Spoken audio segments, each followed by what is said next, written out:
Primeiro de tudo, acho importante falar que antes dos 3 anos de idade, ninguém que trabalha com psicanálise de bebês vai fazer um diagnóstico de autismo, porque durante essa idade a gente entende que a constituição psíquica ainda está em formação, então não tem como a gente afirmar qualquer coisa sobre a estrutura dessa criança, né? Isso vai ser feito só depois dos 3 anos. Mas eu acho que isso cria brecha justamente para a gente ganhar tempo para fazer uma boa intervenção, né? Um bom tratamento para esses sinais. Nem tudo na clínica psicanalítica de bebês é só de autismo. A gente fala também em sofrimento psíquico. Então tem outros sintomas que o bebê desenvolve, que ele vai mostrar pra gente, que está relacionado a um sofrimento psíquico e que ele pode se beneficiar, sim, do tratamento psicanalítico. Mas, especificamente do autismo, tem alguns sinais que a gente pode perceber e que ficam muito claros já para os pais desde o nascimento do bebê. Então, geralmente as famílias elas percebem que tem alguma coisa que tá diferente, que não tá legal, aí comparam com o primeiro filho, comparam com o priminho, com os outros bebês da creche. Geralmente os pais eles notam desde muito cedo, só que muito poucos deles são validados nessa queixa, sabe? Principalmente quando eles levam isso para outras pessoas ou até mesmo nas consultas de rotina do bebê, né? Consulta com o pediatra. Então, às vezes, isso passa despercebido e passa até mesmo desvalidado, né? Essa queixa dos pais acaba sendo silenciada. Isso é muito perigoso, na verdade, porque a gente perde um tempo precioso de intervenção.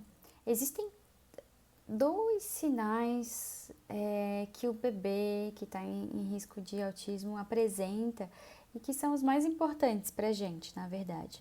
Então, os 2 principais sinais que a gente vai considerar são a ausência de uma busca pelo olhar do outro, né, de quem está ali cuidando, né, quem é o cuidador daquele bebê. Então, tem uma ausência na busca do olhar e também tem uma ausência de iniciar trocas prazerosas, brincadeiras, qualquer coisa que envolva o prazer. O bebê em risco de autismo ele tem muita dificuldade, ele não apresenta essa busca, né, espontânea. Não é quando o outro chama, não é. Se o outro chamar, ele pode até olhar, mas é um olhar que não se sustenta, é um olhar que foge, que escapa, né? São bebês, na verdade, que a sensação que se tem é que se escapam, né? Não permanecem ali na relação. Tem algumas questões relacionadas ao corpo que podem contribuir para que esses sinais de autismo apareçam, né? Em relação ao corpo e principalmente em relação à dor. Por exemplo, bebês que tiveram alguma complicação ali durante a gestação, né? Sofrimento fetal, algum problema ali no parto, histórico de hospitalização, a própria prematuridade. Depois, né, com o bebê maiorzinho, o refluxo, bebês que lidaram com muita dor,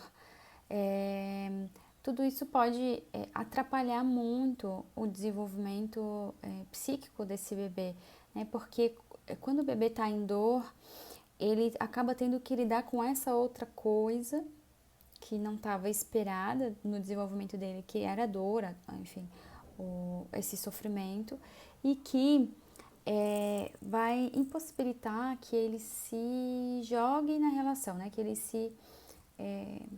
que ele invista ele consiga se jogar naquela relação com o outro. É como se a gente pensasse que ele, por estar sempre no limite dele, por conta daquela dor, ele não vai conseguir ficar disponível para o outro, né? Ele fica indisponível. E isso vai atrapalhando, porque para o bebê conseguir fazer isso, precisa desse primeiro momento. E bebês muito pequenininhos, antes do parto, muito perto ali do parto, que já passam por essa situação, eles acabam isso tudo fica muito atrapalhado, né? Essa, essa interação com o outro fica muito atrapalhada. Então, assim, essa questão da ausência do olhar, ela é muito importante. É como eu falei, né? Os pais, eles sempre percebem. E isso precisa ser ouvido, né? Por quem está ao redor, não pode ser desvalidado, muito menos por quem está acompanhando as consultas, a saúde, né, desse bebê, o profissional que está ali, seja o profissional ali que faz a vacina, o pediatra, o médico da mãe, o médico da família, né? Alguém tem que ouvir essa queixa, dar voz para essa queixa e ligar o sinal de alerta, porque sempre a ausência de olhar é algo preocupante a nível de constituição psíquica. É um elemento que ele é primordial. Acho muito interessante, acho muito importante de lembrar que o bebê, ele, desde que nasce, ele não é indiferente ao ambiente que ele está, ao meio que ele está. Ele sabe que tem objetos, ele sabe que ele está cercado, ele está inserido num ambiente diferente. Né? Ele não é indiferente a esse meio. Ele também tem uma grande sensibilidade em relação ao outro. Na verdade, os bebês que têm sinais de autismo, eles costumam ser bebês até hipersensíveis, né? Tanto no sentido sensorial, do toque, né? Da luz, do barulho. Então, são bebês hipersensíveis que às vezes essas coisas até incomodam ele, né? E eles também são muito sensíveis para a relação com o outro. E para eles também é muito difícil e muito sofrido saber que eles não conseguem olhar para o outro. Eles não conseguem acessar o outro e nem se fazerem acessados. Para eles também é difícil. É como se todo encontro com o outro, né, com a mãe, com o pai, com o cuidador, desorganizasse ele. Então a gente pode pensar que na verdade o autismo ele está muito mais pela via do excesso do que da falta, né? É muito comum, claro que como o bebê não faz esse contato, não tem essas trocas, essa interação com os pais ou com o cuidador, é muito comum de eles entenderem que, na verdade, o bebê não entende o que está acontecendo ali ao redor, não está entendendo o que está se passando, não entende o que eles estão conversando, o que se fala, né? Mas, na verdade, eles entendem, sim. Né? Eles só não conseguem se colocar disponíveis para essa relação. Então, e também tem esse elemento da linguagem, né, que fica afetada. O autismo está muito mais relacionado com um problema na linguagem do que na fala, por exemplo. Né? A questão, na verdade, é a linguagem dele. E é por isso que a gente não precisa esperar um atraso na fala. A gente se preocupa com atraso na linguagem. Né? A fala vai acontecer lá com 12 meses, 13 meses. E esse bebê já com 1 ano de idade, olha só quanto tempo. Se a gente considera que os pais percebem esses primeiros sinais lá no nascimento, lá desde as primeiras semanas de vida, olha só quanto tempo se esperou. Se esperou 1 ano para que surgisse um atraso na fala, para daí sim se preocuparem com uma questão que na verdade é uma questão da linguagem. Isso porque os bebês eles não se comunicam só através da fala. Então, justamente pela comunicação. Hoje a gente já sabe que a comunicação do bebê ela é multimodal, ela acontece de várias maneiras, né?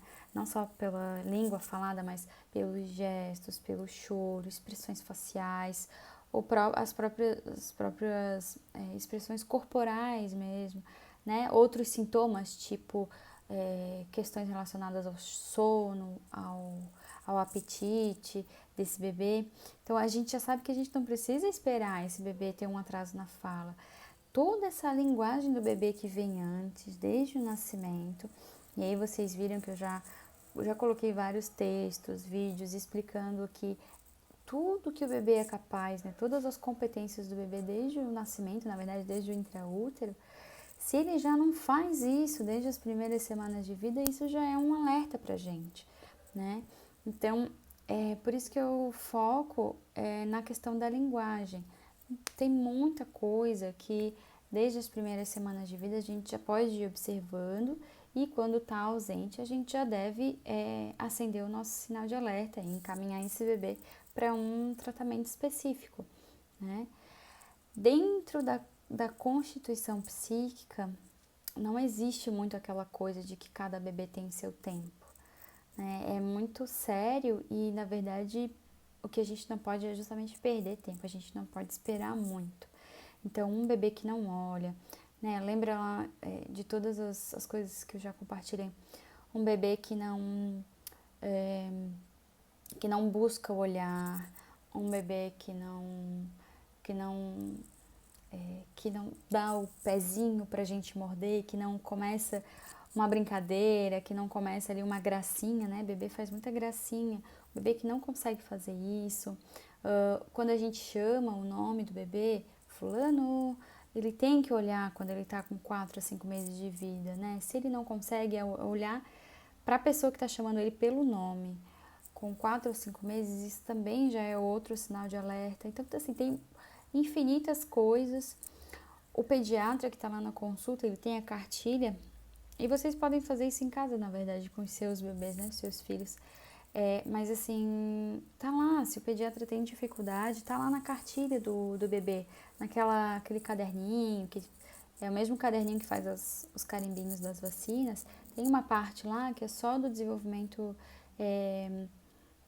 psíquico também, né, das habilidades sociais, habilidades cognitivas, e tá lá a parte psíquica, sabe, isso não pode ser deixado de lado. Então, como eu falei que o bebê ele não tá alheio, né, o bebê em risco de autismo, ele não tá alheio ao ambiente, ele sabe o que está acontecendo, ele sabe inclusive quando estão falando dele, igual um bebê sem sinais de autismo, né?